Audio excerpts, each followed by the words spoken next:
Hi hello welcome to master stroke classes Dharwad. ಪ್ರೀತಿಯ ವಿದ್ಯಾರ್ಥಿಗಳೇ, ಇವತ್ತಿನ ದಿವಸ ನಾವು ಸಮಾಂತರ ಶ್ರೇಣಿ 10ನೇ ತರಗತಿಯಲ್ಲಿ ಬರುವಂತಹ ಗಣಿತ ವಿಷಯದಲ್ಲಿರುವಂತಹ ಸಮಾಂತರ ಶ್ರೇಣಿ ಈ ಅಧ್ಯಯನದ ಮೇಲೆ ಬರುವಂತಹ ಅಪ್ಲೈಡ್ ಕ್ವಶನ್ಸ್ ಅನ್ನ ಸಾಲ್ವ್ ಮಾಡೋಣ. ಈಗಾಗಲೇ ನಾವು ಎರಡು ಚರಾಕ್ಷರಗಳಿರುವ ರೇಖಾತ್ಮಕ ಸಮೀಕರಣಗಳು ಈ ಅಧ್ಯಯನದ ಮೇಲೆ ಬರುವಂತಹ ಅಪ್ಲೈಡ್ ಕ್ವಶನ್ಸ್ ಅನ್ನ ಸಾಲ್ವ್ ಮಾಡಿದೀವಿ.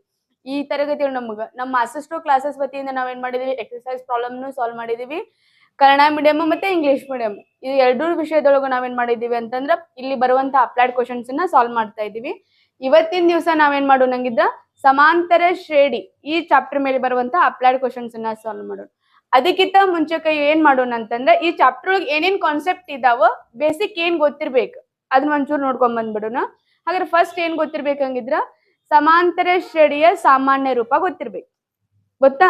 ಹಾಗಾದ್ರೆ ಸಮಾಂತರ ಶ್ರೇಣಿಯ ಸಾಮಾನ್ಯ ರೂಪ ಏನಿರ್ತದ ಹಂಗಿದ್ರ a plus c a plus 2d a plus 3d ಹಿಂಗ ಕಂಟಿನ್ಯೂ ಆಗ್ತದ. ಹಾಗಾದ್ರೆ ಕೊನೆಯ ಪದ ಏನ್ ಬರ್ತದ ಹಂಗಿದ್ರ a plus n minus 1 into d. ಹಾಗಾದ್ರೆ ಕೊನೆಯ ಪದನ ಯಾವ ಅಕ್ಷರದಿಂದ ಸೂಚಿಸ್ತೀವಿ ನಾವು? an ಅಂತ ಆರ್ ಎಲ್ ಅಂತಾನು ಬರಿತೀವಿ. ಒಂದು ಸಮಾಂತರ ಶ್ರೇಣಿಯ ಕೊನೆಯ ಪದವನ್ನ an ಅಂತಾನು ಬರಿತೀವಿ ಮತ್ತ ಎಲ್ ಅಂತಾನು ಬರಿತೀವಿ. ಅದ ಹೆಂಗಿರ್ತದ a plus n minus 1 into D. ಹಾಗಾದ್ರೆ ಇದ್ರೊಳಗ ಎ ಅಂದ್ರೆ ಏನ್ರಿ, ಡಿ ಅಂದ್ರೆ ಏನ್ರಿ? ಎ ಅಂದ್ರೆ ಏನದ? ಮೊದಲ ಪದ. ಒಂದು ಸಮಾಂತರ ಶ್ರೇಣಿ ಒಳಗ ಮೊದಲ ಪದವನ್ನ ನಾವು ಯಾವ ಅಕ್ಷರದಿಂದ ಸೂಚಿಸ್ತೀವಿ? ಎ. ಮೊದಲ ಪದ ಅಂತಂದ್ರ ಎ. ಹಾಗಾದ್ರೆ ಡಿ ಅಂದ್ರೆ ಏನದು? ಸಾಮಾನ್ಯ ವ್ಯತ್ಯಾಸ. ಡಿ ಅಂದ್ರೆ ಏನದು? ಸಾಮಾನ್ಯ ವ್ಯತ್ಯಾಸ. ಸಾಮಾನ್ಯ ವ್ಯತ್ಯಾಸ. ಹಾಗಾದ್ರೆ ಎನ್ ಅಂತಂದ್ರೆ ಸಮಾಂತರ ಶ್ರೇಣಿಯ ಎಷ್ಟನೇ ಪದ ಅಂತ ಮಾತಾಡ್ತಿರ್ತೀವಲ್ಲ ಅದು ಎನ್ ಅಂತ ಸೂಚಿಸ್ತೀವಿ. ಹಾಗಾದ್ರೆ ಎ ಆಯ್ತು, ಡಿ ಆಯ್ತು. ಹಾಗಾದ್ರೆ ಇಲ್ಲಿ ನೀವು ಒಂದು ಸಮಾಂತರ ಶ್ರೇಣಿ ಬರಿತೀನಿ. ಎಕ್ಸಾಂಪಲ್ 1 3 5 7 ಹಿಂಗ ಒಂದು ಸಮಾಂತರ ಶ್ರೇಣಿ ಅದ ಅಂತ ತಿಳ್ಕೊರಿ. ಹೌದಾ? ಇದ್ರೊಳಗ ಮೊದಲ ಪದ ಅಂದ್ರೆ ಎಷ್ಟು? ಹಾಗಾದ್ರೆ ಎ ಅಂತಂದ್ರೆ ಎಷ್ಟು ಬರಿತೀರಿ? ಇಲ್ಲಿ 1 ಅಂತ ಬರಿತೀರಿ. ಸಾಮಾನ್ಯ ವ್ಯತ್ಯಾಸ ಅಂದ್ರೆ ಡಿ ಅಂತ ಬರ್ದಿ. ಹಾಗಾದ್ರೆ ಏನು ಸಾಮಾನ್ಯ ವ್ಯತ್ಯಾಸ ಅಂತಂದ್ರ ಡಿ ಹೆಂಗ್ ಕಂಡಿಡ್ತೀವಿ ಹಂಗಿದ್ರೆ ನಾವು a2 ಮೈನಸ್ a1 ಮಾಡ್ಬೇಕು. a2 ಮೈನಸ್ a1 ಮಾಡಿದಾಗ a2 ಅಂದ್ರೆ ಏನ್ ಹೇಳ್ರಿ? ಇದು ಎರಡನೇ ಪದ. a1 ಅಂತಂದ್ರ ಮೊದಲನೇ ಪದ. ಎರಡನೇ ಪದ ಏನದ? 3 ಮೈನಸ್ a1 ಅಂತಂದ್ರ 3 ಮೈನಸ್ 1 2. ಹಾಗಾದ್ರೆ ನೀವು ಒಂದ್ ಕ್ವಶನ್ ಗೊತ್ತಿರ್ಲಿ. ಹಾಗಾದ್ರೆ ಸಾಮಾನ್ಯ ವ್ಯತ್ಯಾಸ ಅಂದ್ರೆ ಬರೀ a2 ಮೈನಸ್ a1 ಅಷ್ಟೇ ಮಾಡ್ಬೇಕಾ? ನಾವೇನಾದ್ರೂ ಮಾಡ್ಬೋದು. ಹಾಗಾದ್ರೆ ಇಲ್ಲಿ a3 ಗೊತ್ತೈತಿಲ್ಲ a3 ಮೈನಸ್ a2 ಮಾಡಿದಾಗ್ನು ಎಷ್ಟು ಬರ್ಬೇಕದ? 2ನೇ ಬರ್ಬೇಕು. ಎರಡೇ ಬರ್ಬೇಕು ಹೋದಿಲ್ಲ. ಸಾಮಾನ್ಯ ವ್ಯತ್ಯಾಸ ಒಂದಕ್ಕೊಂದು ಡಿಫ್ರೆನ್ಸ್ ಇರಂಗಿಲ್ಲ. ಒಂದ್ರಾಗ ನೀನ್ a2 ಮೈನಸ್ a1 ಮಾಡಿದಾಗ 2 ಬಂದೈತಿ ಅಂದ್ರ a3 ಮೈನಸ್ a2 ಮಾಡಿದಾಗ್ನು ಎಷ್ಟು ಬರ್ಬೇಕದ? 2ನೇ ಬರ್ಬೇಕು. ಹಂಗ a4 ಮೈನಸ್ a3 ಮಾಡಿದಾಗ ಎಷ್ಟು ಬರ್ಬೇಕು? ನಾವು ನಮ್ಗೆ ಸಾಮಾನ್ಯ ವ್ಯತ್ಯಾಸ ಬೇಕಂದ್ರೆ ಏನದಕ್ ಮಾಡ್ಕೋತೀವಿ? ಸ್ಟಾರ್ಟಿಂಗ್ a2 ಮೈನಸ್ a1 ತಗೋತೀವಿ. ಸಾಮಾನ್ಯ ವ್ಯತ್ಯಾಸ ಒಂದು ಸಮಾಂತರ ಶ್ರೇಣಿಯೊಳಗ ಎಲ್ಲಾ ಸಾಮಾನ್ಯ ವ್ಯತ್ಯಾಸಗಳು ಏನಿರ್ತದ? ಸೇಮ್ ಇರ್ತದ, ಸಮವಾಗಿರ್ತದ. ಹಾಗಾಗಿ ಡಿ ಇಲ್ಲಿ ಎಷ್ಟು ಬರ್ತದ ಹಂಗಿದ್ರ 2. ಎ ಗೊತ್ತಾಯ್ತು, ಡಿ ಗೊತ್ತಾಯ್ತು. ಹಾಗಾದ್ರೆ ಕೊನೆಯ ಪದವನ್ನ ನಾವು ಎನ್ ಅಂತ ಸೂಚಿಸ್ತೀವಿ ಅಥವಾ ಎಲ್ ಅಂತಂದ ಸೂಚಿಸ್ತೀವಿ. ಹಾಗಾದ್ರ ಒಂದು ಸಮಾಂತರ ಶ್ರೇಣಿಯ ಎನ್ನೇ ಪದ ಕಂಡುಹಿಡಿಯುವ ಸೂತ್ರ ಏನು ಅಂದ್ರ an equals to a plus n minus 1 into D. ಒಂದು ಸಮಾಂತರ ಶ್ರೇಣಿಯ ಎನ್ನೇ ಪದವನ್ನ ಕಂಡುಹಿಡಿಯುವ ಸೂತ್ರ an equals to a plus n minus 1 into D. ಒಂದು ಸಮಾಂತರ ಶ್ರೇಣಿ ಕೊಟ್ಟಿದ್ರು ಅಂತ ತಿಳ್ಕೊರಿ. ಅದ್ರಾಗ ಎಲ್ಲ ಅವರು ಪದ ಅಂತ ಕೊಟ್ಟಿದ್ರಂದ್ರ ಪದವನ್ನ ಕಂಡುಹಿಡಿ ಅಂತ ಕೊಟ್ಟಿದ್ರಂದ್ರೆ ಇದ ಸೂತ್ರನೇ ಹಾಕ್ಬೇಕು. ಮೊತ್ತ ಅಂತ ಹೇಳಿದಾಗ ಬೇರೆ ಬರುತ್ತೆ. ಅವ್ರ ಪದ ಅಂತ ಕೊಟ್ಟಾರ, ಪದವನ್ನ ಕಂಡುಹಿಡಿರಿ ಅಂತ ಹೇಳಿದಾಗ ಡೈರೆಕ್ಟ್ ಆಗಿ ಈ ಸೂತ್ರನೇ ಹಾಕ್ಬೇಕು. ನೀವು ಕನ್ಫ್ಯೂಸ್ ಮಾಡ್ಕೊಂಡಂಗಿಲ್ಲ ಮೊತ್ತದ ಹಾಕ್ಬೇಕಾ ಪದದ ಹಾಕ್ಬೇಕಾ. ಪದ ಅಂತ ಕೊಟ್ಟಿದ್ರು ಅಂದ್ರೆ ಇದನ್ನ ಕಂಡುಹಿಡಿಬೇಕು. ಇನ್ನ ಒಂದು ಸಮಾಂತರ ಶ್ರೇಣಿಯ ಮೊತ್ತ ಕಂಡುಹಿಡಿರಿ ಅಂತಂದ್ರ Sn equals to n by 2 2a plus n minus 1 into D. ಒಂದು ಸಮಾಂತರ ಶ್ರೇಣಿಯ ಮೊತ್ತ ಕಂಡುಹಿಡಿರಿ ಅಂತಂದ್ರ ಅದೆಷ್ಟ ಪದ ಅವ್ರು ಕೊಟ್ಟಿರಿ. 5 ಪದಗಳವರೆಗಿನ ಮೊತ್ತ ಆಗಿರ್ಲಿ, 10 ಪದಗಳವರೆಗೆ ಎಷ್ಟು ಪದಗಳಿರ್ತಾವಲ್ಲ ಅವ್ರ ಎಷ್ಟರ ಪದಗಳವರೆಗಿನ ಮೊತ್ತ ಕಂಡುಹಿಡಿರಿ ಅಂತಂದ್ರ ಈ ಸೂತ್ರ ಹಾಕ್ಬೇಕು. ಮೊತ್ತ ಅಂತ ಬಂತ ಅವಾಗ Sn ಸೂತ್ರ ಹಾಕ್ಬೇಕು. ಈ ಮೊತ್ತ ಕಂಡುಹಿಡಿಯಕ ಇನ್ನೊಂದು ಶಾರ್ಟ್ಕಟ್ ಫಾರ್ಮುಲಾ ಅದ.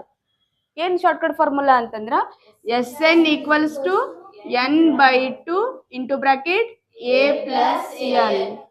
a plus l r a l. L ಅಂದ್ರು ಒಂದೇ, ಏನ್ ಅಂತಂದ್ರು ಒಂದೇ ಅಂದಿಲ್ಲ, ಎಲ್ಲಂದ್ರೂ ಕೊನೆ ಪದ, ಏನ್ ಅಂದ್ರೂ ಕೊನೆ ಪದ. ಹಾಗಾದ್ರೆ ಇದನ್ನ ಯಾವಾಗ ಯೂಸ್ ಮಾಡ್ಬೇಕು, ಇದನ್ನ ಯಾವಾಗ ಯೂಸ್ ಮಾಡ್ಬೇಕು? ಈ ಸೂತ್ರ ಯಾವಾಗ ಯೂಸ್ ಮಾಡ್ಬೇಕಂದ್ರೆ ಒಂದು ಸಮಾಂತರ ಶ್ರೇಣಿ ಕೊಟ್ಟಿರ್ತಾರ. ಎಕ್ಸಾಂಪಲ್ ಈ ಸೂತ್ರ ಕೊಟ್ಟಾರ ಅಂತ ತಿಳ್ಕೊ. ಈ ಒಂದು ಸಮಾಂತರ ಶ್ರೇಣಿ ಕೊಟ್ಟಾರ ಏನಂತ, 1 3 5 7 ಈ ಸಮಾಂತರ ಶ್ರೇಣಿಯ 10 ಪದಗಳವರೆಗಿನ ಮೊತ್ತ ಕಂಡಿರಿ ಅಂತ ಕೊಟ್ಟಿದ್ರು ಅಂದ್ರ ಅವಾಗ ಈ ಸೂತ್ರ ಹಾಕ್ಬೇಕು. ಹಾಗಾದ್ರೆ ಇವಾಗ ಇದನ್ನ ಯಾಕೆ ಹಾಕ್ಬೇಕ್ರಿ? ಇನ್ನೊಂದು ಅದನ್ನ ಕೊಟ್ಟಿದ್ದೆ ಅಂದ್ರ 1 3 5 7 ಲಾಸ್ಟ್ಗೆ 95 ಹಿಂಗ್ ಕೊಟ್ಟು ಈ ಸಮಾಂತರ ಶ್ರೇಣಿಯ 10 ಪದಗಳವರೆಗಿನ ಮೊತ್ತ ಕಂಡಿಡಿ. ಎರಡು ಕೊಟ್ಟಿನ ಇಲ್ಲ. ಫಸ್ಟ್ ಏನ್ ಹೇಳ್ತೀನಿ, 1 3 5 7 ಈ ಸಮಾಂತರ ಶ್ರೇಣಿಯ 10 ಪದಗಳವರೆಗಿನ ಮೊತ್ತ ಕಂಡಿಡಿರಿ. ಸೆಕೆಂಡ್ ಏನ್ ಕೇಳತ್ತೀನಿ, 1 3 5 7 ಲಾಸ್ಟ್ಗೆ ಕೊನೆಯ ಪದ ಏನ್ ಕೊಟ್ಟಿನಿ, 95 ಈ ಸಮಾಂತರ ಶ್ರೇಣಿಯ 10 ಪದಗಳು. ಇಲ್ಲಿ ನೋಡ್ರಿ, ಇಲ್ಲಿ ಗೊತ್ತಿರೋದು ಇಲ್ಲಿ ಎಲ್ಲಿ ಏನ್ ಮೆನ್ಷನ್ ಆಗೇ ಇಲ್ಲ. ಕೊನೆಯ ಪದ ಐತಾ ಇದ್ರೊಳಗ? ಏನಿಲ್ಲ. ಇಲ್ಲಿ ಏನ್ ಟೋಟಲ್ ಅದ, ಡೈರೆಕ್ಟ್ ಆಗಿ ಎನ್ ಬೇಕು, ಎ ಬೇಕು, ಡಿ ಬೇಕು, ಅವಾಗ ಈ ತಗೋಬೇಕು, ಈ ಸೂತ್ರ ಹಾಕ್ಬೇಕು. ಯಾವಾಗ ನನಗೆ ಕೊನೆಯ ಪದ ಗೊತ್ತೈತಿ ನೋಡ್ರಲ್ಲ, ಕೊನೆಯ ಪದ ಗೊತ್ತೈತಿ ನನಗೆ ಇದ್ರಾಗ 95 ಕೊನೆಯ ಪದ ಗೊತ್ತೈತಿಲ್ಲ, ಅವ್ರು ಕೊನೆಯ ಪದ ಕೊಟ್ಟಾರ ಅಂದ್ರೆ ಡೈರೆಕ್ಟ್ ಆಗಿ ಇದ ಸೂತ್ರನ ಹಾಕ್ಬೇಕು. ಯಾಕಂದ್ರೆ ಮೊದಲ ಪದನೂ ಗೊತ್ತಿರ್ತೈತಿ, ಕೊನೆಯ ಪದನೂ ಗೊತ್ತೈತಿ ಅಂದ್ಮೇಲೆ ಇದನ್ನ ಹಾಕಿ ನೀವು ದೊಡ್ಡ ಸಿಂಪ್ಲಿಫಿಕೇಶನ್ ಮಾಡ್ಕೋತ ಲೆಂದಿ ಮಾಡ್ಕೊಳೋ ಅವಶ್ಯಕತೆನೇ ಇಲ್ಲ. ನಂಗೆ ಮೊದಲ ಪದನೂ ಗೊತ್ತೈತ್ರಿ, ಕೊನೆಯ ಪದನೂ ಗೊತ್ತೈತಿ, ಅವಾಗ ನಾ ಡೈರೆಕ್ಟ್ ಆಗಿ ಇದ ಸೂತ್ರನ ಹಾಕ್ತೀನಿ. ಸೂತ್ರ ಹಾಕಿ ನಾವೇನ್ ಮಾಡ್ಬೋದು, ಆ ಪದಗಳವರೆಗಿನ ಮೊತ್ತ ಕಂಡಿಡ್ಬೋದು. ಅವ್ರು 10 ಪದಗಳು ಕೇಳಿದಾರ, ಎನ್ ಗೊತ್ತು, ಎ ಗೊತ್ತು, ಕೊನೆಯ ಪದ ಗೊತ್ತು, ಡೈರೆಕ್ಟ್ ಆಗಿ ಈ ಸೂತ್ರ ಹಾಕ್ಬೋದು. ಗೊತ್ತಾಯ್ತಾ? ಇವು ಮೊತ್ತ ಕಂಡಿಡಿಯೋ ಸೂತ್ರ, ಇದು ಎನ್ನೇ ಪದ ಕಂಡಿಡಿಯೋ ಸೂತ್ರ. ಇದಾದ್ಮೇಲೆ ಇನ್ನೊಂದು ಏನ್ ಗೊತ್ತಿರ್ಬೇಕಂತಂದ್ರ, ಒಂದು ಸಮಾಂತರ ಶ್ರೇಣಿ ಕೊಡ್ತಾರ ಅವ್ರು. ಸಮಾಂತರ ಶ್ರೇಣಿ ಅಪ್ಲೈಡ್ ಕ್ವಶನ್ ಕೇಳ್ಬೇಕಾದ್ರ ಮೊದಲ 3 ಪದಗಳು ಅಂತ ಕೊಟ್ಬಿಡ್ತಾರ. ಒಂದು ಸಮಾಂತರ ಶ್ರೇಣಿಯ ಮೊದಲ 3 ಪದಗಳವರೆಗಿನ ಮೊತ್ತ ಅಥವಾ ಸಂಖ್ಯೆ ಕೊಟ್ಟಿರ್ತಾರೆ. ಅವಾಗ ಮೊದಲ 3 ಪದಗಳ ಅಂತಂದ್ರೆ ಡೈರೆಕ್ಟ್ ಆಗಿ ಗೊತ್ತಿರ್ಲಿ ನಿಮ್ಗ, A minus d, a plus D, ಇವು ಮೊದಲ 3 ಪದಗಳಂತ ಕರಿತೀವಿ. ಒಂದು ಸಮಾಂತರ ಶ್ರೇಣಿಯ ಮೊದಲ 3 ಪದಗಳು ಯಾವ ರೂಪದೊಳಗೆ ಇರ್ತಾವಂದ್ರ a minus d, a plus d. ನಾವು ಮುಂದೆ ಅಪ್ಲೈಡ್ ಕ್ವಶನ್ಸ್ ಮಾಡ್ಬೇಕಾದ್ರೆ ಈ ರೀತಿ ಕ್ವಶನ್ಸ್ ಬರ್ತಾವ. ಮೊದಲ 3 ಪದಗಳಂತಂದ್ರೆ ನಾವು ಇವನ್ನ ತಗೋಬೇಕು. ನಾವು ಮುಂದೆ ಸಮ್ ಮಾಡ್ಬೇಕಾದ್ರೆ ಗೊತ್ತಾಗ್ತದೆ. ಇಷ್ಟು ಗೊತ್ತಾಯ್ತಾ? ಹಾಗಾದ್ರೆ ನೋಡ್ರಿ, ಡೈರೆಕ್ಟ್ ಆಗಿ ನಾವು ಸಮ್ ನೋಡೋಣಂತ. ಮೊದ್ಲೇ ಲೆಕ್ಕ ನೋಡ್ರಿ, ಏನದ ಹಂಗಿದ್ರ,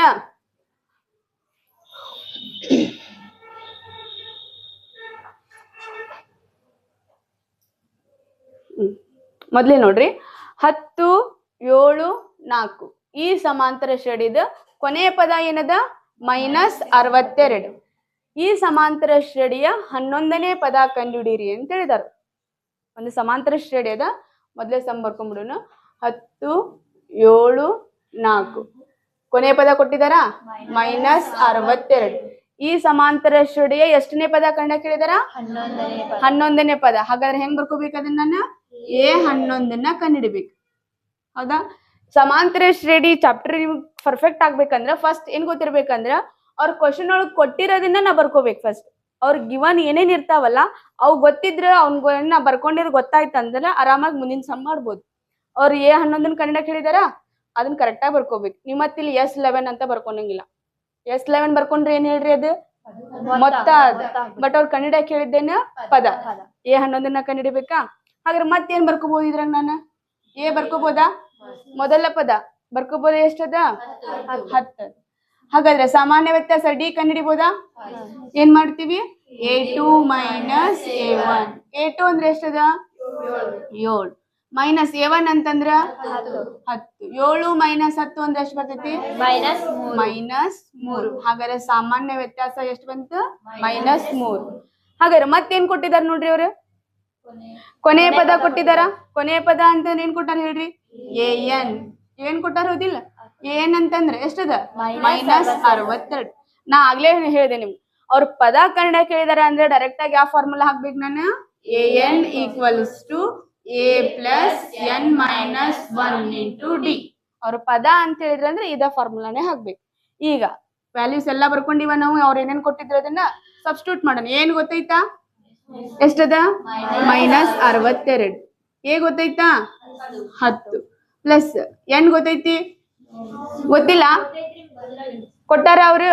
ಎಷ್ಟನೇ ಪದ ಕಂಡ ಕೇಳಿದಾರ 11 ಮೈನಸ್ 1 ಡಿ ಮೈನಸ್ 3 ಮೈನಸ್ 62 10ನ್ನ ಆಸ್ ಇಟ್ ಈಸ್ ಹಂಗ ಬರ್ರಿ 11 minus 1 10 into bracket minus 3 minus 62 10 plus into minus minus 13 30 minus 62 is equals to 10 minus 30 ಅಂದ್ರ ಮೈನಸ್ 20 ಮೈನಸ್ 62 ಆ ಕಡೆ ತಗೊಂಬಂದ್ಬಿಡುನಾ ಮೈನಸ್ 20 ಮೈನಸ್ 62 ಈ ಕಡೆ ಬಂದ್ರ ಪ್ಲಸ್ 62 ಹಾಗಾದ್ರೆ ಎಷ್ಟಾಯ್ತಿದೆ 40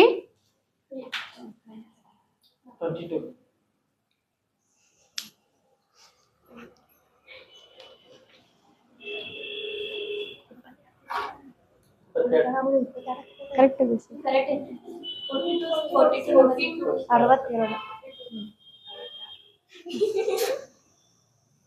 ಕಂಟಿನ್ಯೂ ಐತೇನ್ರಿ ವಿಡಿಯೋ ಅದಿನ ಓಕೆ ಹಾಗಾದ್ರೆ 11ನೇ ಪದ ಎಷ್ಟಂಗಿದ್ರ 42 11ನೇ ಪದ ಎಷ್ಟಂಗಿದ್ರ 42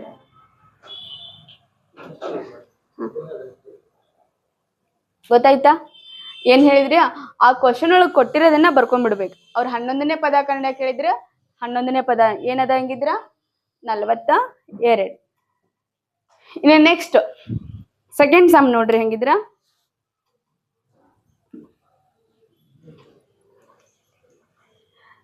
ಇಷ್ಟು ಗೊತ್ತಾಗಿದ್ರೆ ನೀವ ಮಾಡ್ತೀರಿ ಆಮೇಲೆ ಗೊತ್ತಾಗ್ಲಿಲ್ಲ ಅಂದ್ರೂ ಇನ್ನೊಂದ್ಸರಿ ನೋಡು ನಾ ಹೇಳ್ಬೇಕಾದ್ರೆ ನಿಮ್ ಬರ್ಕೊಳಕ ಟ್ರೈ ಮಾಡ್ರಿ ಸೆಕೆಂಡ್ ಕ್ವಶನ್ ನೋಡ್ರಿ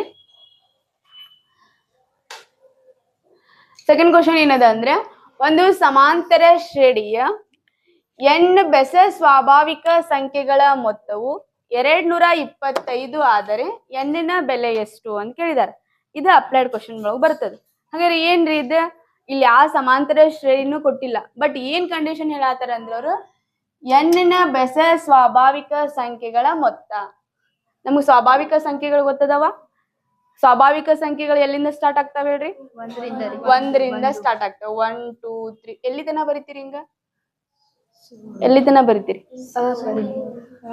ಇವ್ನ್ ಕೌಂಟ್ ಮಾಡಕ್ ಅಕ್ಕೈತಿ ಸ್ವಾಭಾವಿಕ ಸಂಖ್ಯೆಗಳನ್ನ ಇವ್ನ ಹಿಂಗ ಕೌಂಟ್ಲೆಸ್ ಅದಾವ ಅಪರಿಮಿತ ಸ್ವಾಭಾವಿಕ ಸಂಖ್ಯೆಗಳಿದಾವ 1 2 3 ಸ್ಟಾರ್ಟ್ ಮಾಡಿದ್ರಿ ಅಂದ್ರ ಹಂಗ ನೀ ಬೇಕಾದ ತನ ಬರ್ಕೊಂಡ್ ಮಿಲಿಯನ್ ಟ್ರಿಲಿಯನ್ ಬಿಲಿಯನ್ ತನಾನು ಬರ್ಕೊಂಡ್ ಹೋಗ್ಬೋದು ಅಲ್ಲಿ ತನ ಏನಿದಾವು ಸ್ವಾಭಾವಿಕ ಸಂಖ್ಯೆಗಳು ಒಂದು ಗೊತ್ತಿರ್ಲಿ ಸ್ವಾಭಾವಿಕ ಸಂಖ್ಯೆಗಳು ಎಲ್ಲಿಂದ ಸ್ಟಾರ್ಟ್ ಆಗ್ತಾವ 1ರಿಂದ ಸ್ಟಾರ್ಟ್ ಆಗ್ತಾವ ಪೂರ್ಣ ಸಂಖ್ಯೆಗಳು ಅದಕ್ಕೊಂದು ಗೊತ್ತಿದ್ರೆ ಸಾಕು ಇಲ್ಲಿ ಸ್ವಾಭಾವಿಕ ಸಂಖ್ಯೆಗಳ ಜೊತೆಗೆ ಅದ್ರ ಜೊತೆ ಇನ್ನೊಂದು ಆಡ್ ಮಾಡ್ಕೊಟ್ಟಾರ ಅವ್ರು ಏನಂತಂದ ಬೆಸ ಸ್ವಾಭಾವಿಕ ಸಂಖ್ಯೆಗಳು ಬೆಸ ಸ್ವಾಭಾವಿಕ ಸಂಖ್ಯೆಗಳಂದ್ರೆ ಏನ್ ಹೇಳ್ರಿ 1 ಆಮೇಲೆ 3 ಆಮೇಲೆ 5 7 ಈ ರೀತಿ 1 3 5 7 ಅನ್ನತ್ರ ಹಿಂಗ ಬೆಸ ಸ್ವಾಭಾವಿಕ ಸಂಖ್ಯೆಗಳು ಕಂಟಿನ್ಯೂ ಆಗತ್ತು ಎಷ್ಟ್ ಅದಾವ ಅಂತಂದ್ರೆ ಗೊತ್ತಿಲ್ಲ n ಟೈಮ್ಸ್ ಅದಾವ ಅಂತ ಹೇಳತ್ತಾರ ಅವ್ರು n ಟೈಮ್ಸ್ ಬೆಸ ಸ್ವಾಭಾವಿಕ ಸಂಖ್ಯೆಗಳಿದಾವು ಅವುಗಳ ಮೊತ್ತ ಕೊಟ್ಟಿದಾರ ಅಂದ್ರೆ ಎಷ್ಟ್ ಕೊಟ್ಟಿದಾರ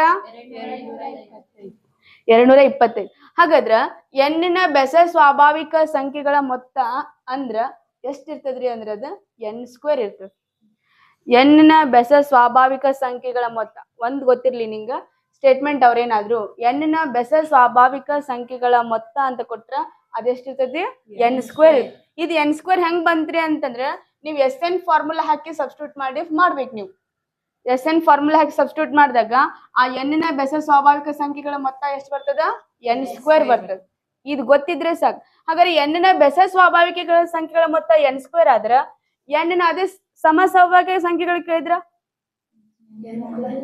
ಇಲ್ಲಿ ಬೆಸ ಸ್ವಾಭಾವಿಕ ಸಂಖ್ಯೆಗಳ ಮೊತ್ತ ಏನ್ ಹೇಳತ್ತೀನಿ ನಾನು n² ಅಂತ ಹೇಳತ್ತೀನಿ ಅದ ಅವ್ರು ಒಂದ್ ವೇಳೆ n ನ ಸಮ ಸ್ವಾಭಾವಿಕ ಸಂಖ್ಯೆಗಳ ಮೊತ್ತ ಅಂತ ಕೇಳಿದ್ರಂದ್ರ ಅವಾಗ ಅದ ಎಷ್ಟಿರ್ತದ ಅಂದ್ರ n² ಪ್ಲಸ್ n ಇರ್ತದ ಸಮ ಸ್ವಾಭಾವಿಕ ಸಂಖ್ಯೆಗಳ ಮೊತ್ತ ಅಂದ್ರೆ ಏನ್ ತಗೋಬೇಕು ನಿನ್ನ n² ಪ್ಲಸ್ n ಅವ್ರ ಬೆಸ ಸ್ವಾಭಾವಿಕ ಸಂಖ್ಯೆಗಳ ಮೊತ್ತ ಅಂದ್ರೆ ಏನ್ ತಗೋಬೇಕು n². ಇದು ಗೊತ್ತಾಯ್ತಾ? ಹಾಗಾದ್ರೆ ನೋಡ್ರಿ, ಅವ್ರು ಕೊಟ್ಟಿರೋದ್ ನಮಗೆ ಇಲ್ಲಿ ಬೆಸ ಸ್ವಾಭಾವಿಕ ಸಂಖ್ಯೆಗಳ ಮೊತ್ತ ಹೌದಿಲ್ಲ? ಹೇಳಿ, ಒಂದು ಸ್ವಾಭಾವಿಕ ಸಂಖ್ಯೆಯೊಳಗ n ನೇ ಬೆಸ ಸ್ವಾಭಾವಿಕ ಸಂಖ್ಯೆಗಳ ಮೊತ್ತ ಎಷ್ಟಿರ್ತದ? n ಸ್ಕ್ವೇರ್ ಇರ್ತದೆ.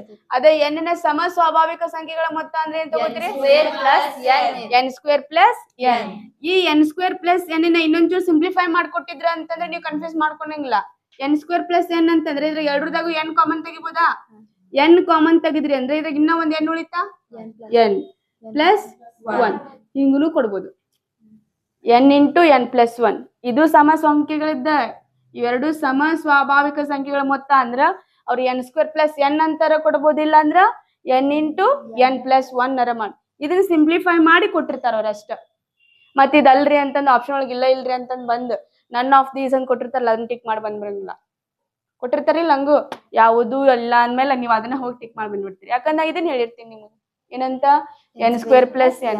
ನೀವ್ ಇದನ್ನ ಹೇಳಿದ್ರಿ ಬಟ್ ಅವ್ರು ಇದನ್ನ ಕೊಟ್ಟಿದ್ರಿ ಅದ್ರ ಯಾವ್ದು ಇದ್ದಿದ್ದಿಲ್ರಿ. ಅದಕ್ಕೆ ನಾನು ಡಿ ನನ್ ಆಫ್ ದೀಸ್ ಕೊಟ್ಟಿದ್ರಿ ಅದನ್ನ ಹಾಕಿ ಬಂದಿನ್ರಿ. ಹಿಂಗಾಕಿದ್ದಿಲ್ಲ. ಇದನ್ನ ಒಂಚೂರು ಸಿಂಪ್ಲಿಫೈ ಮಾಡ್ಕೊಟ್ಟಿರ್ತಾರ. ಅದೇನದ n ಇಂಟು n ಪ್ಲಸ್ 1 ಇದು ಸಮ ಸ್ವಾಭಾವಿಕ ಸಂಖ್ಯೆಗಳ ಮೊತ್ತ ಅಂದ್ರೆ ಹಿಂಗ. ಬಟ್ ನನ್ ಕೊಟ್ಟಿರೋದೇನ್ ಹೇಳ್ರಿ?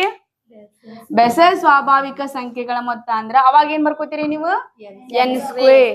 ಹಾಗಾದ್ರೆ n ಸ್ಕ್ವೇರ್ ಕೊಟ್ಟಾರ ಅವ್ರು. ಸೆಕೆಂಡ್ ಪ್ರಾಬ್ಲಮ್ ಹೋದಿಲ್ಲ. n ಸ್ಕ್ವೇರ್ ಅಂತಂದ್ರೆ ಎಷ್ಟು ಕೊಟ್ಟಿದಾರ ಅವ್ರು? 225. ಆಲ್ರೆಡಿ ಅವ್ರು ಮೊತ್ತ ಕೊಟ್ಟಿದಾರ ಅವ್ರ ಎಷ್ಟಂತ? 225. ಹಾಗಾದ್ರೆ n ಸ್ಕ್ವೇರ್ 225 ಅಂತ ಕೊಟ್ಟಾರ. ಬಟ್ ಅವ್ರು ಏನ್ ಫೈಂಡ್ ಔಟ್ ಮಾಡಕ್ ಹೇಳ್ಯಾರ ನಂಗ? n. ಹಾಗಾದ್ರೆ n ಸ್ಕ್ವೇರ್ 220 ಆದ್ರ n ನ ಹೆಂಗ್ ಬರೀತೀರಿ ಹೇಳ್ರಿ? ಸ್ಕ್ವೇರ್ ರೂಟ್ ಆಫ್ 225 ಹಿಂಗ ಬರೀತಿ ಹೋದಿಲ್ಲ. n ಸ್ಕ್ವೇರ್ ಅಂದ್ರ 225. ನನಗೆ n ಬೇಕಂದ್ರೆ ಏನ್ ಮಾಡ್ತೀರಿ? ಸ್ಕ್ವೇರ್ ಹೋಗ್ಬೇಕಂದ್ರೆ ರೂಟ್ ಹಾಕ್ಬೇಕಾ? 225ರ ವರ್ಗಮೂಲ 15. 225 ವರ್ಗಮೂಲ ಎಷ್ಟು? 15. ಹಾಗಾದ್ರೆ n ಈಕ್ವಲ್ಸ್ ಏನಾಗ್ತದ? 15. ಹಾಗಾದ್ರೆ ಆ n ನ ಬೆಲೆ ಎಷ್ಟು ಹಂಗಿದ್ರ? 15. ಇಷ್ಟು ಗೊತ್ತಾಯ್ತಾ? ಒಂದು ಸಮಾಂತರ ಶ್ರೇಣಿಯ n ನ ಬೆಸ ಸ್ವಾಭಾವಿಕ ಸಂಖ್ಯೆಗಳ ಮೊತ್ತವು 225 ಆದರೆ ಆ n ನ ಬೆಲೆ ಎಷ್ಟು ಅಂದ್ರ n ಸ್ಕ್ವೇರ್ ಈಕ್ವಲ್ಸ್ ಟು 225 ಬರ್ಕೋತೀರಿ. ನನಗೆ n ಬೇಕು ಅಂದ್ರೆ ಇದಕ್ಕೆ ರೂಟ್ ಹಾಕ್ಬೇಕು. 225 ವರ್ಗಮೂಲ ಎಷ್ಟು ಬರ್ತದ? 15. ಹಾಗಾದ್ರೆ n ನ ಬೆಲೆ ಎಷ್ಟು? 15. ಇನ್ನು ಥರ್ಡ್ ಕ್ವಶನ್ ನೋಡ್ರಿ ಏನದ ಅಂದ್ರ ಸಮಾಂತರ ಶ್ರೇಣಿ ಕೊಟ್ಟಿದ್ದಾರೆ. 1/2q 1 minus 2q by 2q 1 minus 4q by 2q ಈ ಸಮಾಂತರ ಶ್ರೇಣಿಯ ಸಾಮಾನ್ಯ ವ್ಯತ್ಯಾಸ ಕಂಡುಹಿಡಿಯಿರಿ. ಸಾಮಾನ್ಯ ವ್ಯತ್ಯಾಸ ನಮ್ಗೆಲ್ಲರಿಗೂ ಕಂಡುಹಿಡಿಯೋದು ಗೊತ್ತದ. ಹಾಗೆ ಫಸ್ಟ್ ಸಮಾಂತರ ಶ್ರೇಣಿ ಬರ್ಕೊಂಡನ 1/2q 1 minus 2q divided by 2q 1 minus 4q divided by 2q ಇದೊಂದು ಸಮಾಂತರ ಶ್ರೇಣಿ. ಇದು ಸಮಾಂತರ ಶ್ರೇಣಿ ಅಂತ ಅವ್ರ ಕೊಟ್ಟಾರ. ಇದ್ರದ್ದೇನ್ ಫೈಂಡ್ ಔಟ್ ಮಾಡ್ಬೇಕಂತ? ಸಾಮಾನ್ಯ ಅಂದ್ರೆ ಏನ್ ಫೈಂಡ್ ಔಟ್ ಮಾಡ್ಬೇಕು ಹೇಳ್ರಿ? ನಾನು ಡಿ ಹೆಂಗ್ ಫೈಂಡ್ ಔಟ್ ಮಾಡ್ತೀವಿ ಹೇಳ್ರಿ? a2 minus a1. ಇದ್ರಾಗ ಇದು a1 ಇದು a2 ಇದು a3 ಹಿಂಗ ಕಂಟಿನ್ಯೂ ಆಕೈತಾ ಇದ್ದ ಹೌದಿಲ್ಲ? a2 ಬರ್ಕೊಂಡ್ಬಿಡೋಣ first. a2 ಅಂದ್ರೆ ಎಷ್ಟದ? 1 minus 2q divided by 2q minus a1 ಅಂತಂದ್ರ 1 ಡಿವೈಡೆಡ್ ಬೈ 2q. ಹೌದಾ? ಈಗ ಏನ್ ಮಾಡೋಣ ಹೇಳ್ರಿ? ಒರೆ ಗುಣಾಕಾರ ಮಾಡೋಣ. ಛೇದ ಸೇಮ್ ಇದ್ರು ನಾವು ಡೈರೆಕ್ಟ್ ಆಗಿ ಸಿಂಪ್ಲಿಫೈ ಮಾಡ್ಬೋದು. ಛೇದ ಸೇಮ್ ಇದ್ದಾಗ ಛೇದನ್ ಹಂಗ ಇಟ್ಕೊಂಡ್ ಮ್ಯಾಲಿನ ಅಷ್ಟ ಮೈನಸ್ನು ಮಾಡ್ಬೋದು. ಹೋದಿಲ್ಲ? ಹಂಗ ಮಾಡೋಣ. ನೀವು ಒರೆ ಗುಣಾಕಾರ ಯಾವಾಗ ಮಾಡ್ತೀವಿ ಹೇಳ್ರಿ? ನಾವು ಈಗ 1/3 ಮೈನಸ್ 1/4. ಈಗ ಎರಡು ಭಿನ್ನ ರಾಶಿ ಕೊಟ್ಟಿನಿ. ಏನದಾವು? 1/3 1/4. ಇವೆರಡು ಭಿನ್ನ ರಾಶಿಗಳದ್ದು ಛೇದ ಬೇರೆ ಬೇರೆ ಐತಿ. ಛೇದ ಬೇರೆ ಬೇರೆ ಇದ್ದಾಗ ನಾವ್ ಅವಾಗ ಏನ್ ಮಾಡ್ಬೇಕು? ಒರೆ ಗುಣಾಕಾರ ಮಾಡಿ ಸಿಂಪ್ಲಿಫೈ ಮಾಡ್ಬೇಕು. ಇಲ್ಲ ಅಂದ್ರ ಛೇದಗಳ ಲಸ ತಗೊಂಡು ಮಾಡ್ಬೇಕು. ಒಂದ್ ವೇಳೆ 1/3 ಮೈನಸ್ 2/3 ಅಂತ ಕೊಟ್ಟಿನಿ. ಛೇದ ಸೇಮ್ ಐತಾ? ಛೇದ ಸೇಮ್ ಇದ್ದಾಗ ಏನ್ ಮಾಡ್ತಿದ್ರಿ ಹೇಳ್ರಿ? ಛೇದನ ಆಸ್ ಇಟ್ ಈಸ್ ಹಂಗ ಇಟ್ಕೊಂಡು ಮ್ಯಾಲಿನ ಕಳೆದಿದ್ರೆ ಕಳೆದು ಹಂಗ ಇಡ್ತಿದ್ರಿ. ಇದು ಹಂಗ ಮಾಡ್ಬೋದು ಹೋದಿಲ್ಲ ಡೈರೆಕ್ಟ್ ಆಗಿ. ಒರೆ ಗುಣಾಕಾರ ಯಾವಾಗ ಮಾಡ್ತೀವಿ? ಛೇದ ಬೇರೆ ಬೇರೆ ಇದ್ದಂದಾಗ ಅಷ್ಟ. ಬಟ್ ಛೇದ ಸೇಮ್ ಐತಲ್ಲ, 2q ಆಸ್ ಇಟ್ ಈಸ್ ಹಂಗ ಬರ್ಕೊಂಡ್ಬಿಡ್ರಿ. ಉಳಿದಿದ್ದಿಲ್ಲ ಏನ್ ಉಳಿತದ ಮ್ಯಾಲ? 1 ಮೈನಸ್ 2q ಇಲ್ಲ ಮೈನಸ್ 1. ಇದು ಪ್ಲಸ್ 1 ಇದು ಮೈನಸ್ 1 ಕ್ಯಾನ್ಸಲ್ ಆತಾ? ಪ್ಲಸ್ 1 ಮೈನಸ್ 1 ಕ್ಯಾನ್ಸಲ್ ಆದ್ರೆ ಉಳಿದಿದ್ ಏನ್ ಉಳಿತ್ ನೋಡ್ರಿ? ಮ್ಯಾಲ ಅಂಶದಾಗ ಏನ್ ಉಳಿದದ? ಮೈನಸ್ 2q ಡಿವೈಡೆಡ್ ಬೈ ಛೇದದಾಗ 2q. 2qಗೆ 2q ಕ್ಯಾನ್ಸಲ್. ಉಳಿದಿದ್ ಏನ್ ಉಳಿತಂಗಿದ್ರ? ಮೈನಸ್ 1. ಹಾಗಾದ್ರ ಸಮಾಂತರ ಶ್ರೇಣಿಯ ಸಾಮಾನ್ಯ ವ್ಯತ್ಯಾಸ ಎಷ್ಟಂಗಿದ್ರ -1. ಕ್ಲಿಯರಾ? ಓಕೆ. ಹಾಗಾದ್ರೆ 4th ಕ್ವಶನ್ ನೋಡ್ರಿ. 4th ಕ್ವಶನ್ ಏನದ ಅಂತಂದ್ರ √7 √28 √63 ಈ ಸಮಾಂತರ ಶ್ರೇಣಿಯಲ್ಲಿ ಮುಂದಿನ ಪದ ಕಂಡುಹಿಡಿಯಿರಿ ಅಂತ ಕೊಟ್ಟಾರ. ಹೌದಾ? ಇಲ್ಲೊಂದು ಸಮಾಂತರ ಶ್ರೇಣಿ ಕೊಟ್ಟಿದಾರ. ಏನ್ ಸಮಾಂತರ ಶ್ರೇಣಿ ಅಂದ್ರ √7 √28 √63.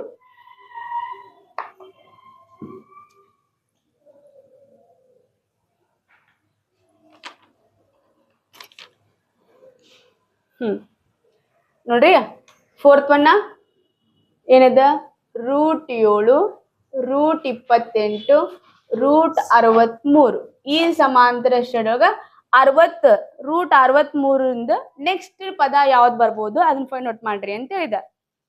ಸಿಂಪಲ್. ಏನದ ನೋಡ್ರಿ, ಮೊದಲೇ ಪದ ಏನದ √7 ಅದ, ಎರಡನೇ ಪದ ಏನದ √28 ಅದ, ಮೂರನೇ ಪದ ನನಗಿದು √7 ಹಂಗ ಇರ್ಲಿರಿ ನಡೀತದ. ಬಟ್ ಒಂಚೂರ್ ಅದನ್ನ ಸಿಂಪ್ಲಿಫೈ ಮಾಡಿ ಬರ್ಕೋತೀನಿ. ಯಾಕಂದ್ರ ಈ √28 ಫ್ಯಾಕ್ಟರ್ ಮಾಡಿ ಬರ್ಕೋಬಹುದು. ನಾ ಇದನ್ನ ಗುಣಲಬ್ಧವಾಗಿ ಬರ್ಕೋಬಹುದು, ಅಪವರ್ತನಗಳ ಗುಣಲಬ್ಧವಾಗಿ ಬರ್ಕೋಬಹುದು. ಹೆಂಗ 28ರ ಅಪವರ್ತನಗಳು ಏನೇನ್ ಬರ್ತದ ಹೇಳ್ರಿ? 14 2 28, 14 2 28 ಮತ್ತ 7 4 28 ಮತ್ತ ಮತ್ತೇನ್ ಬರೀತೀರಿ? 20. ಈಗ ನೋಡ್ರಿ ಈ 7 ಹೆಂಗ್ ಬರೀತೀನಿ ಅಂತಂದ್ರ 1 × 7 ವಾಪಸ್ ಅದ 7 ಬರ್ತೈತಿ. ಹಾಗ್ರಿ 28 ಹೆಂಗ್ ಬರೀತೀರಿ? 7 4 28 ಅರ 4 7 20. 7 4 ಅಂದ್ರು 1, 4 7 ಅಂದ್ರು 1 ಬರ್ಕೋಬಹುದಿಲ್ಲ? ಇವೆರಡು 4 ಮತ್ತೆ 7 ಏನಂತ ಕರಿತೀವಿ? 28ರ ಅಪವರ್ತನಗಳು ಅಂತ ಕರಿತೀವಿ. ನೆಕ್ಸ್ಟ್ 63 ಹೆಂಗ್ ಬರೀತೀರಿ? 7 9 63 ಬರ್ಕೋಬಹುದಾ? ಹಿಂಗ್ ಬರಗಿದ್ರ ನೋಡ್ರಿ ಏನ್ ಮಾಡ್ಬೋದು ಹಂಗಿದ್ರೆ ನಾನು 7 1 7 4 7 28 7 9 63. ಈಗಿದು 7 1 7 ಅಂದ್ರೆ ವಾಪಸ್ ಸಿಗುದು 7 √7 ಬರ್ತೈತಾ? ಇದೇನು ಚೇಂಜ್ ಆಗಂಗಿಲ್ಲ, √7 ಹಂಗೆ ಬರೆಯೋಣ. ಬಟ್ ಇಲ್ಲಿ ನೋಡ್ರಿ √4 × √7 ಅಂದ್ರ ಇದು √4 ಇದ್ರ ವರ್ಗಮೂಲ ಗೊತ್ತೈತಿ ನಂಗ?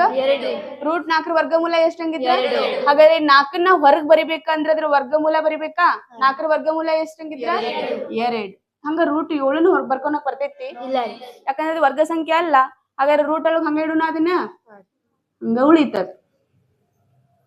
√7 ಏನು ಚೇಂಜ್ ಆಗಂಗಿಲ್ಲ, 1ನ್ನ ಹೊರಗ್ ಬರಲಿಲ್ಲ ಏನಂದ್ರು 1 ಇದ್ದೇ ಇರ್ತದ. 1 √7 ಇದ್ ನಾ ಹೆಂಗ್ ಬರ್ದೆ? 4 7 28 4ರ ವರ್ಗಮೂಲ ಎಷ್ಟು? 2. ಹಾಗಾದ್ರೆ 4ನ್ನ ಹೊರಗ್ ಬರದ್ರೆ ಅದೇನಾಗ್ತದ? 2 √7. ಹಂಗ ಇದೇನಾಗ್ತದ ನೋಡ್ರಿ 7 9 63 ಅಂದ್ರೆ ಇದ್ರೊಳಗ ವರ್ಗ ಸಂಖ್ಯೆ ಯಾವ್ದದ? 9. 9ನ್ನ ಹೊರಗ್ ಬರಿದ್ರೆ ಹೆಂಗ್ ಬರೀತೀರಿ? 3 √7 ಬರೀತೀರಿ. ಇಲ್ಲೇ ನೋಡಿದ್ರೆ ಗೊತ್ತಾಗ್ತದೆ. ಇಲ್ಲಿ 1 ಇಲ್ಲಿ 2 ಇಲ್ಲಿ 3 ಅಂದ್ಮೇಲೆ ನೆಕ್ಸ್ಟ್ ಏನ್ ಬರ್ಬೋದು? ನೆಕ್ಸ್ಟ್ ಏನ್ ಬರ್ತದ? 4 √7. ನೀವ್ ಗೆಸ್ ಮಾಡೇ ಬಿಟ್ರಿ ಅದನ್ನ. ಈಗ 4 √7ನ್ನ ಅವ್ರು ಹಿಂಗ್ ಕೊಡಂಗಿಲ್ಲ ನಿಮ್ಗೆ. ಆಪ್ಷನ್ ಒಳಗ 4 √7 ಇರ್ತೈತಿ ಅಂತ ಕೊಡಂಗಿಲ್ಲ ಅವ್ರು. ಹಿಂಗ ಕೊಡ್ತಾರ ಹೋದಿಲ್ಲ ಅವ್ರು? ಹಿಂಗ ಕೊಟ್ಟಿರ್ತಾರೆ. ಹಾಗಾದ್ರೆ 4 √7 ಅಂದ್ಮೇಲೆ 4ನ್ನ ನೀವು ಈಗ ನೋಡ್ರಿ 4 √7 ಐತಾ ಅದ. ಈಗ 4ನ್ನ ನೀವು ಒಂದ್ಸರಿ ಗುಣಿಸ್ಕೊಂಡ ಒಳಗ್ ತಗೋಬೇಕಾ? ಈಗ 3ನ್ನ 3 × 3 ಗುಣಿಸ್ಕೊಂಡು ಒಳಗ್ ತಗೊಂಡ್ ಬರ್ತಿದ್ರಲ್ಲ ಅದನ್ನ. ಎಕ್ಸಾಂಪಲ್ ಅದ್ ನನ್ಗೆ 63 ಬರ್ಬೇಕಂದ್ರ ಈಗ 3 √7 ಅಂತಂದ್ರ ಅದ್ ಈಕ್ವಲ್ಸ್ ಟು 63 √63. ಅದನ್ನ ಹೆಂಗ್ ಬರೀತೀರಿ? 3ನ್ನ ಇಲ್ಲಿ ಒಳಗ್ 9 ಇತ್ತು, 9ನ್ನ ಹೊರಗ ವರ್ಗಮೂಲ ಬರದ್ರಿ. ಅದ್ರ ಒಳಗ್ ಬರಿಬೇಕಂದ್ರ 3 × 3 × 7 ಬರೀತೀರಿ. ಬರೀತೀರಿಲ್ಲ? 3ನ್ನ 2 ಸರಿ ಗುಣಿಸ್ಕೊಂಡು ಒಳಗಿರೋ ಸಂಖ್ಯೆ ಗುಣಿಸ್ದಾಗ ಅದೇನಾಗ್ತದೆ? ಟೋಟಲ್ 63 ಆಕೇತಿ. ಹಂಗ ಇದು 4 √7ನ್ನ ನಾವು ಒಳಗ್ ಹಾಕಿ ಬರ್ಕೋಬೇಕಂದ್ರೆ ಏನಾಗ್ತದ? 4 × 4 × 7 ಗುಣಿಸ್ರಿ ಎಷ್ಟು ಬರ್ತದ? 4 4 16 16 7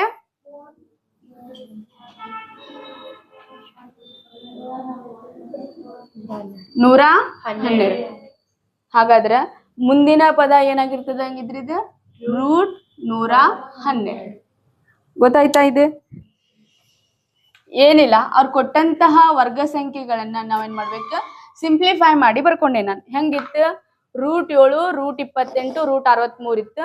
ಅದನ್ನ 7 ಒಂದ್ಲೆ ಬರ್ಕೊಂಡೆ, 7 ನಾಲ್ಕಲೆ ಬರ್ಕೊಂಡೆ, 7 ಒಂಬತ್ತಲೆ ಬರ್ಕೊಂಡೆ.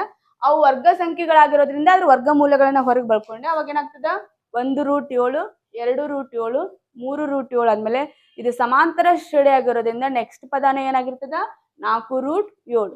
4√7 ಅಂದ್ರೆ ಎಷ್ಟಾಗ್ತದ ಅದು 112. ಅದ ಹೆಂಗಾಗ್ತದ 4 × 4 × 7 ಅಂದ್ರೆ 112. ಇನ್ನು ಲಾಸ್ಟ್ ಒನ್ ನೋಡ್ರಿ. ಒಂದು ಸಮಾಂತರ ಶ್ರೇಣಿಯ ಮೊದಲ 3 ಪದಗಳು 3y - 1, ಎರಡನೇ ಪದ 3y + 5, ಮೂರನೇ ಪದ 5y + 1 ಆದರೆ y ನ ಬೆಲೆಯನ್ನ ಕಂಡುಹಿಡಿಯಿರಿ ಅಂತ ಕೊಟ್ಟರು.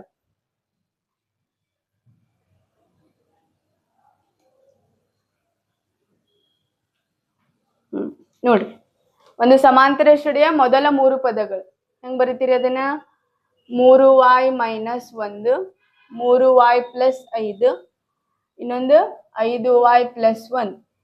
ಈ ಸಮಾಂತರ ಶ್ರೇಣಿಯ ಮೊದಲ 3 ಪದಗಳು A1, A2, A3. ನಮ್ಗೆಲ್ಲರಿಗೂ ಗೊತ್ತದ ಒಂದು ಸಮಾಂತರ ಶ್ರೇಣಿ ಅಂತಂದ್ರ ಆ ಸಮಾಂತರ ಶ್ರೇಣಿಯೊಳಗೆ ಸಾಮಾನ್ಯ ವ್ಯತ್ಯಾಸ ಸೇಮ್ ಇರ್ತದ. ಅಂದ್ರೆ ಸೇಮ್ ಇರ್ತದ ಅಂದ್ರೇನು A2 ಒಳಗ A1 ಮೈನಸ್ ಮಾಡಿದ್ರು ಸಾಮಾನ್ಯ ವ್ಯತ್ಯಾಸ ಒಂದ ಬರ್ಬೇಕು. ಹಂಗ A3 ಒಳಗ A2 ನ ಮೈನಸ್ ಮಾಡಿದ್ರು ಅವಾಗೂ ಸಾಮಾನ್ಯ ವ್ಯತ್ಯಾಸ ಸೇಮ್ ಬರ್ಬೇಕಾ. ಈಗ ಈ ಸಮಾಂತರ ಶ್ರೇಣಿ ಯಾವ್ದ್ರ ಬೆಲೆ ಕರ್ಣ ಕೇಳಿದಾರ ಅವ್ರು y ನ ಬೆಲೆ. ಹಾಗಾದ್ರೆ ನೋಡ್ರಿ ಫಸ್ಟ್ ತನಕ ಇದು A2 ಹೋದಿಲ್ಲ. ಈಗ ಸಾಮಾನ್ಯ ವ್ಯತ್ಯಾಸ ಬೇಕಂದ್ರೆ A2 - A1 ಮಾಡ್ತೀರಿ ನೀವು.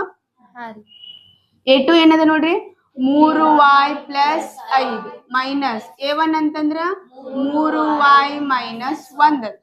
ಈಗ ಬರ್ಕೊಂಡು ಏನಾಗ್ತದ 3y + 5 ಇದು -3y ಮೈನಸ್ ಇಂಟು ಮೈನಸ್ +1. ಇದು -3yಗೂ ಅಪ್ಲೈ ಆಗ್ತದ -1ಗೂ ಅಪ್ಲೈ ಆಗ್ತದ. ಅದಕ್ಕೆ ನಾನು ನಿಮ್ಗೆ ಗೊತ್ತಾಗ್ಲಿ ಅಂತ ಬ್ರಾಕೆಟ್ ಹಾಕಿದೆ. ನೀವು ಇಲ್ಲ ಅಂದ್ರೆ ಡೈರೆಕ್ಟ್ ಆಗಿ ಹಿಂಗ ಹಾಕಿ ಬರ್ದಿದ್ದೆ ಅಂದ್ರೆ ನೀವೇನ್ ಮಾಡ್ಬಿಡ್ತಿದ್ರಿ ಹೇಳ್ರಿ, ಡೈರೆಕ್ಟ್ ಆಗಿ -3y - 1 ಅಂತ ಬರ್ದಿಟ್ಬಿಡ್ತಿದ್ರಿ. ಹಿಂಗ ಮಾಡ್ತಿರೋದಿಲ್ಲ.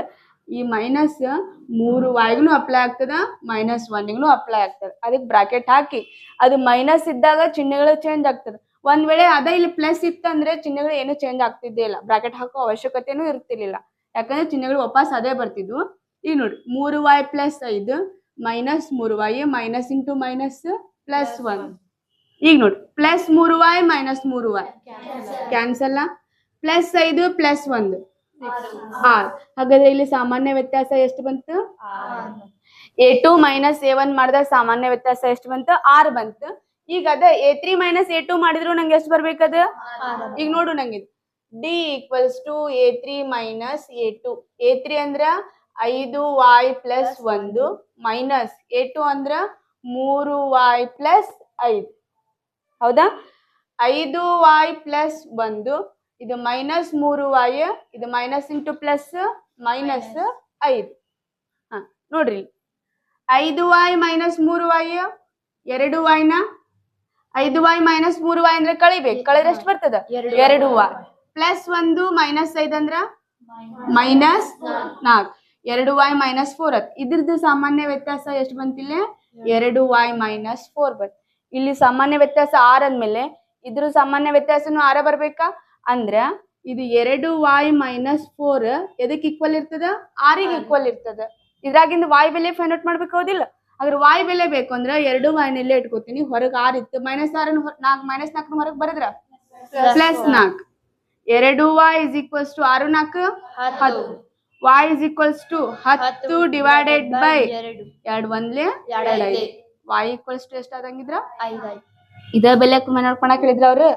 ಈಗ ಒಂದ್ ವೇಳೆ ಇದ್ರಾಗ y ಬೆಲೆ ಸಬ್ಸ್ಟಿಟ್ಯೂಟ್ ಮಾಡಿ ನೋಡ್ರಿ ಎಷ್ಟು ಬರ್ತದ? ಅದು D ಬೆಲೆ ಎಷ್ಟು ಬರ್ಬೇಕದು? 6 ಬರ್ಬೇಕು. y ಬೆಲೆನ ನಾ ಇದ್ರಾಗ 5 ಅಂತ ಸಬ್ಸ್ಟಿಟ್ಯೂಟ್ ಮಾಡಿದೆ ಅಂದ್ರಾಗ ಇದು ಸಾಮಾನ್ಯ ವ್ಯತ್ಯಾಸ ಎಷ್ಟು ಬರ್ಬೇಕು? 6. ಯಾಕಂದ್ರೆ ಸಾಮಾನ್ಯ ವ್ಯತ್ಯಾಸ ಸೇಮ್ ಇರ್ಬೇಕಾ? ಸಬ್ಸ್ಟಿಟ್ಯೂಟ್ ಮಾಡಿ ನೋಡ್ರಿ. D = 2y - 4 2 ಇಂಟು y ಅಂತಂದ್ರ 5 ಮೈನಸ್ 4 2 5 10 ಮೈನಸ್ 10 ಮೈನಸ್ 4 6. ಹಾಗಾದ್ರೆ ಇದು ಸಾಮಾನ್ಯ ವ್ಯತ್ಯಾಸ 6 ಬಂತಿಲ್ಲ. ಬಟ್ ಅವ್ರು ಫೈಂಡ್ ಔಟ್ ಮಾಡಕ್ ಹೇಳಿದ್ದು y ಬೆಲೆ ಆಗಿರೋದ್ರಿಂದ y ಬೆಲೆ ಎಷ್ಟು ಬಂತಂಗಿದ್ರ 5. ಕ್ಲಿಯರ್?